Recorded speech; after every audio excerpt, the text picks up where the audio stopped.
I am Jim Collison, and this is the Clifton Strengths Podcast, Season 2, recorded on February 28th, 2023.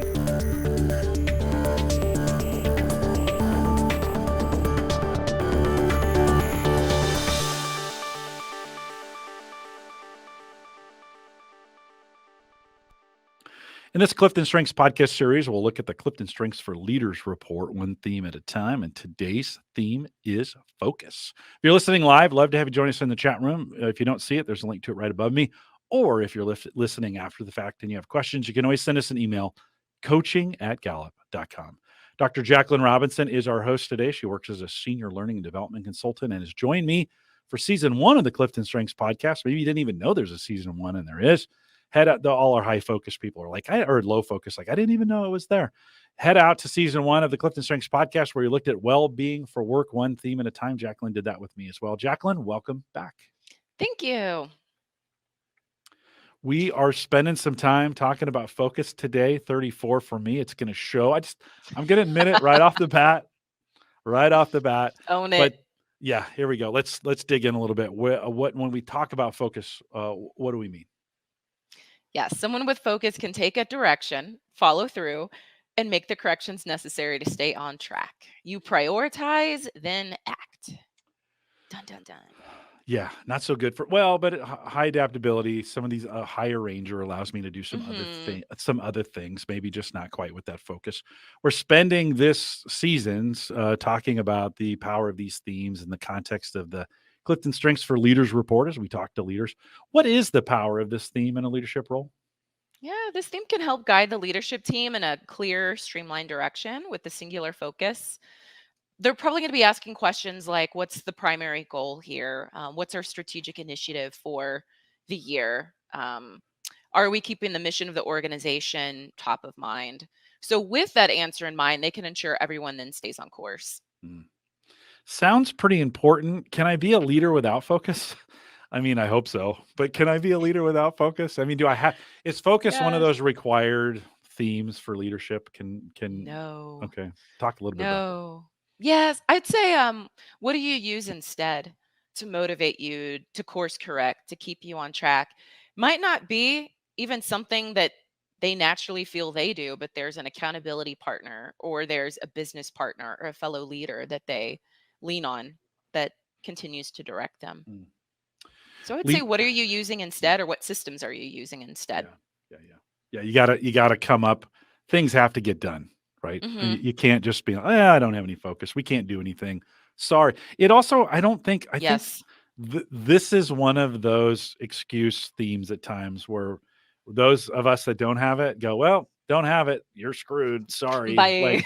Yeah, exactly. We're going to just chase squirrels all day in this organization. And it's going to be okay. And you're like, no, that's not the way you use these kinds of things. Right. Yes. And so that doesn't give us an excuse to be like, whatever. Hey, let's just goof around. Right. So as we're thinking about this in the context of leaders, how could this theme lead others? They can tune out distractions or outside noise to keep those within their influence really clear-headed and moving towards those goals or objectives. They create stability by highlighting the North Star for everyone to see, and then that path for how to get there. So in turn, I think that really inspires hope that even if change is occurring around us and we're in this whirlwind, there's a clear end in sight. And hey, I've got it, and I'm guiding you there. Yeah, you already mentioned we spent some time looking at the four needs of followers, and you mentioned hope and stability already. Any other thoughts as we think is along those lines of and I think, I oftentimes say that stability creates hope. Any other thoughts on that? We'll just cover that now since you mentioned those. Yeah. Any other thoughts on that? We think about needs of followers? I could see compassion because I see this in coaching sometimes, where you might have someone that comes to you with a range of different challenges or goals that they want to discuss, and someone with focus will redirect or take a moment and just pause to say, hey, we're talking through this issue. Earlier you had mentioned X, Y, and Z. Is this still what you want to talk about at this point in time, or would you like to discuss Mhm. what you had brought in earlier. There's that active listening that takes place. And I think that can create a sense of compassion of, oh, this person's genuinely listening to me. And they Mhm. want to make sure that they're supporting me in the best way. So they're, just laying out everything I've shared so far to see what we want to tackle today. I love that idea of compassion with leaders in the sense that sometimes groups can be overwhelmingly unfocused at times, Hmm. and for whatever reason, either due to the task or due to the needs of the individuals. I mean, there are being a leader is oftentimes knowing your followers, right? I Hmm. think that's part of the gig. Like it's tough to lead people if you don't know them. I think sometimes we get leaders who think they just all they're there for is direction, and you're not Hmm. going to get that direction if you don't know who you're leading, right? So to get that ability to create that focus for a team, because there's people who need it, both who have it and who don't, and they both need Hmm. it, right? They both need that bringing that around. We kind of said Yes. I during the mid show I was saying how you bring this kind of this softness to it, this soft focus to it, and I think because it's not a hammer to beat somebody over the head with, Hmm. right? Um, Yes. Speaking of beating people over the head with it, how can this theme hinder the leadership of others? Well, a couple of ways. So, too many voices, ideas, or goals in a room can mentally overwhelm this leader. It's just a lot of stimulus coming at once. And that can lead them to either tune out or steer the conversation in one direction. And if you've got a team of people together and the idea is idea generation or brainstorming, then you're disrupting what was just taking place. And that can make others feel like their voice is either ignored, dismissed, or shut down. Yeah. So I think there just has to be that awareness with others. As you were saying that, I was thinking of inclusivity and Mhm. focus being able to bring, I think you said it, something like their voice was ignored, dismissed, or shut down. I think that's what you said. Mhm. And so to me, that sounds like focus can bring some inclusivity into a team to say, is every I'm going to focus long enough on what the team is doing to make sure everybody is heard. I don't know. Does that make sense? Ooh, so that's a great way of using that theme as a help. I think that would be more of that soft focus way that you had Yeah. talked about of, Yeah. you might be guiding people back to say, we've heard all of these ideas. Is there one that we want to settle on versus just steering people in one direction? Because Mhm. that could then sound dismissive and Yeah. it could be more exclusive. Yeah. They're like, oh, I just put this idea out there, but you're already moving us in a direction. And Mhm. yeah. So that can be Yeah. the upside down, the I well, upside down I've form never of it. thought of focus as being an inclusive a tool for that. But as you were Yeah. saying that, I was thinking, "Oh, yeah, that could be I mean, and all the themes I can could bring see that some in its elements, but mature yeah. form. Yeah. Because certainly Yeah. that hindrance could be a little too exclusive or too in their own world. Right, or the group's Someone out of say, focus. "Hey," and they're just in Yeah. their own element, Yeah. honed Yeah. in on the work. They don't even recognize there's other people out Yeah. there. Well, again, we spend time thinking about these themes in the context by themselves, and of course, they're influenced by the themes that are around them. And so, your mileage may vary on some of those, but I Mhm. think it's a great way to look at it. I want to spend some more time thinking about this idea of inclusivity with focus, of bringing the importance of that to teams, because Yeah. certainly if the team's out of focus, maybe not everybody's being included in that. So we are also spending some time this season thinking about this in the context of our other two role-based reports, Clifton Strengths for Sales and Clifton Strengths for Manager. If we took the sales report and now this leaders report, kind of jammed them together, what kind of things do you think success factors could we pull out of that? This sales leader can help their team identify the prospects that are most likely to close by prioritizing the most realistic leads with the greatest return on investment. He doesn't Mm. like that ROI word. Once the sale is closed, then I can see this leader helping both the client and team members. They can rely on this leader to really support with the Cool. timelines or the Yeah. milestones, the key priorities, the budget, etc. Yeah. I can think of kickoff sales. This is maybe a little bit different, but sales campaigns, sales Mhm. processes, kickoffs of focus. All right, guys, there's a thousand things to think about. Let's focus in on what we need to do here. Or what are we Mhm. working on that we need to focus in and hone in on? What's the priorities? What's important? And maybe even turning that towards the customer. Like I think last week we talked about, we don't sell, we create solutions, right? And Mhm. keeping the solution mindset in focus so we don't lose, Yes. right? We don't lose that. Yes. We don't lose that piece. What about with the manager? If we took the Clifton Strengths for Manager and Leaders Report and mixed them together, what kind of success factors do you see there? With that natural mindset towards the end goal or outcome, oftentimes you'll hear someone with focus say, "What's the goal or what's the outcome we're trying to achieve?"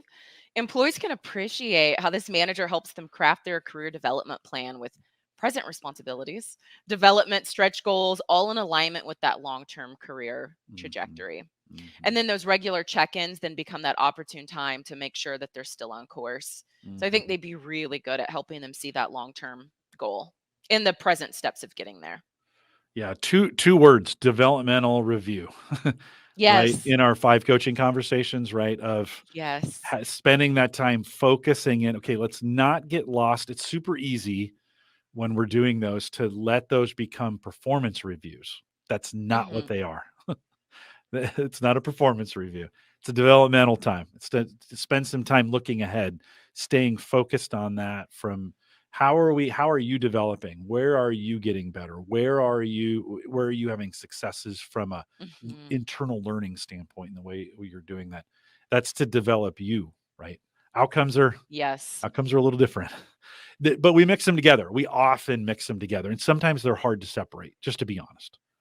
But I think this is a good one with focus to make sure we're keeping the right conversations in the right places when they're happening. So as we wrap this, Great. Jaclyn, anything else that how would you wrap it? Anything else you want to say before we close it up? Well, because this someone high in focus is really good at having that north star in mind.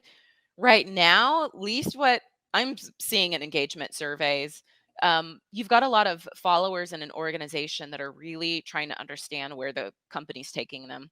So if there's a leader or a leader of a department that has focus high, this is such a great time to really help steer the leadership team and say, are we clear on what our initiative is? Have we shared that down with our managers and our employees so that everyone knows what Yeah. they're working towards and why? So this is something I think they could really partake in at this point in time. Yeah. Always, but I'm especially seeing that now just in the engagement data as of the last year. Hmm. Well, and there's still some uncertainty as to how everything is Mhm. shaking out, right? And the Yes. reality is, however it's shaking out, we're there today. That's the reality. Like you'll never get more present than today. So like That's we good. have to do some things right now. I think we've been so focused on like where is it going? Because Mhm. right, well, it's gone and we're there. Wherever it's going, we're there today. And so I think with focus, we get this opportunity to really kind of drive in like, okay, what's happening? Where are we at right now? What are the I even just as a side note, we're doing a bunch of furniture reconfiguration here on the Riverfront campus in a lot of our offices. 5 years ago, we were jamming a cube in every spot we could because we had so many people on campus. Wow. That's not what's happening today, you know? Forget about the Yes. future. What about today? And so, what's happening today is a lot of those cubes are coming down. We've got some other things coming in to open those spaces up a little bit more just because of the hybrid of the way we have Yeah. chosen to be hybrid. To be honest, 5 years ago, we were hybrid.